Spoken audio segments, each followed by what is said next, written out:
The megapodes are this really small group of birds, closely related to chooks and quail and birds like that. There's only about 20 species, 7 basic types in the world, and they're all in northern Australia and the islands just to the north of Australia. The malleefowl belongs to an extraordinary family, and it is the most extraordinary member of that family. What makes it unusual is that it's the only megapode to live in an arid environment. In autumn, a pair of malleefowl will typically be walking around, and every now and then the male sees a bit of a hole or perhaps a mound, a previously used mound of malleefowl, and it'll go up there and it'll do a display, and the female will come over and have a look, and more often than not just keep walking.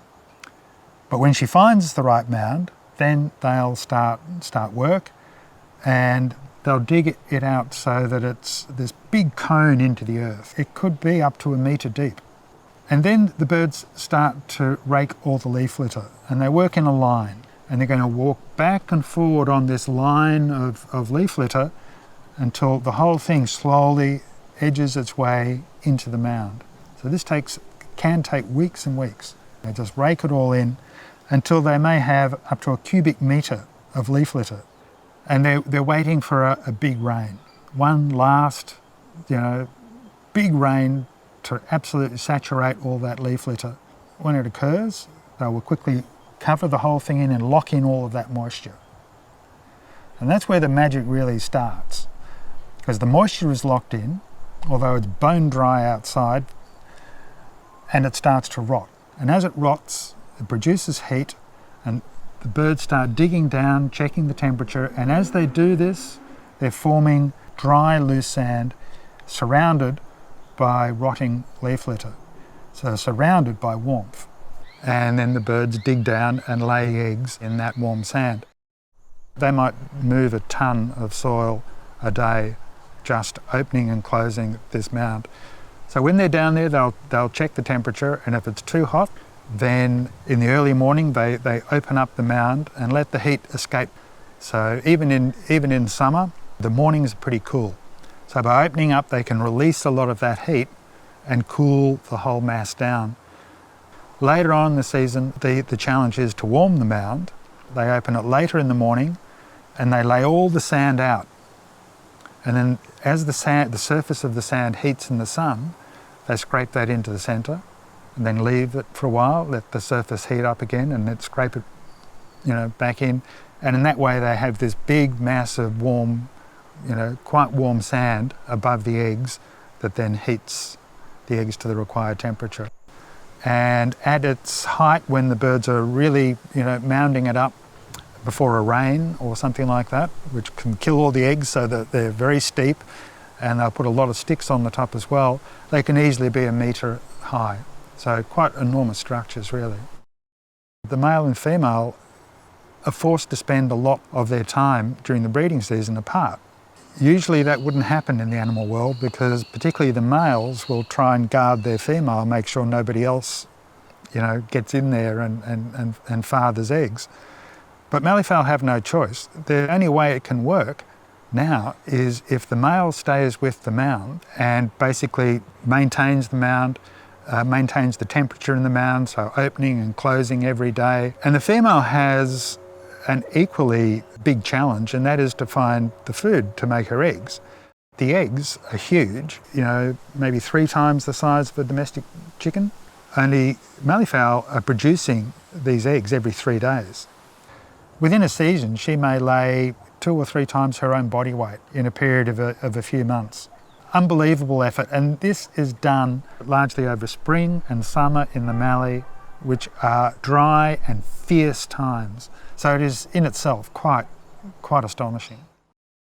Survivorship of the actual eggs is typically very, very high, much higher than it is for birds in nests as a general rule. And although you would think that things like foxes would quickly get into mounds and gobble up all the eggs, the predation on eggs is actually fairly minor. In most years it'd be under 5% of the eggs that are laid. There are many, many extraordinary things about malleefowl.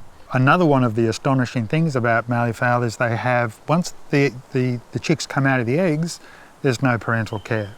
When the chicks come out, they have to find their own way out. They're buried in sand. They have the advantage though that the male, remember, is moving this sand probably every second day, checking the temperature, closing it up again, so it's all loose sand. And the chick has to kind of dig its way out, or if you like, just float its way out, moving and wriggling so the sand keeps going underneath it, finds its way out, quite comically sometimes, rolls down the side, because by this stage it hasn't walked yet and it can't often walk, can't stand up. But the damn thing can run, and can run really fast and can even fly on the first day, usually quite low to the ground. So these are really well-formed chicks that come out. They get hard for a baby malleefowl when it leaves the mound. No parental care, and the mallee is a pretty inhospitable place in summer. The chances of them surviving are very, very low. It still has some yolk in the belly, so in a sense it's got, I like to say, it's got a little cut lunch for a couple of days, and it's got 2 or 3 days to find food. And if it doesn't find sufficient food in that 2 to 3 days, it's going to go hungry. And that means that it'll eventually starve, and quite a few chicks starve, or it'll be picked off by predators because it's out looking for food. Whereas a chick that has found food will rest most of the day. And malleefowl have the most fantastic camouflage. They will completely disappear in the leaf litter and just come out for an hour a day to eat and then go back and grow. Those first few months are not just about survival, they're also about learning. There's a reason why the birds that get through are so tough, and that is because they've gone through a really tough initiation. Populations are slipping, and we know that, we've measured it. In the wheat belts of Australia that once contained some of the best malleefowl habitat, most of that habitat is all gone. The biggest threats now are the invasive species that we brought in. Foxes in particular are a great concern, but cats are also a great concern. Goats are a major problem in a lot of areas, but also sheep and rabbits. And the herbivores can make a very, very strong negative impact because they eat the same food that malleefowl eat. There's actually quite a long list of threats. Fire is a big one. While fire has always been part of the Australian landscape, huge fires will take out a lot of malleefowl country and a lot of malleefowl very, very suddenly. The biggest concern for the future is climate change, because that changes everything. Everything that the malleefowl does is tuned to the environment that it has been living in for many, thousands, hundreds of thousands of years. Any changes could have big impacts, not only on malleefowl, of course, but on all of us. Malleefowl need rain at much the same time as the wheat farmers do. We are all part of an intricate web. Malleefowl are anything but fragile. They are tough as nails. They are amazingly tough birds. Particularly in the mallee is a harsh environment.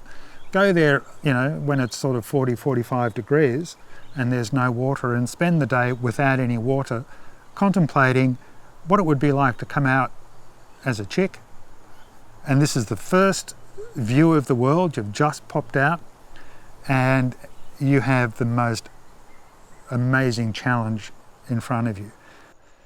So it's not so much that they are these delicate creatures that have to be nursed, but rather there are so many things being thrown at them that we just have to try and lighten the load if we want to keep them for the future.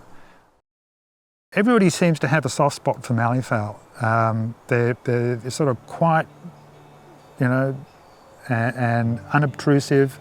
They don't destroy crops or anything like that. They just go about their business, work extremely hard, and people really, really like them. Quite apart from the extraordinary things that they do, they're very, they're very endearing birds.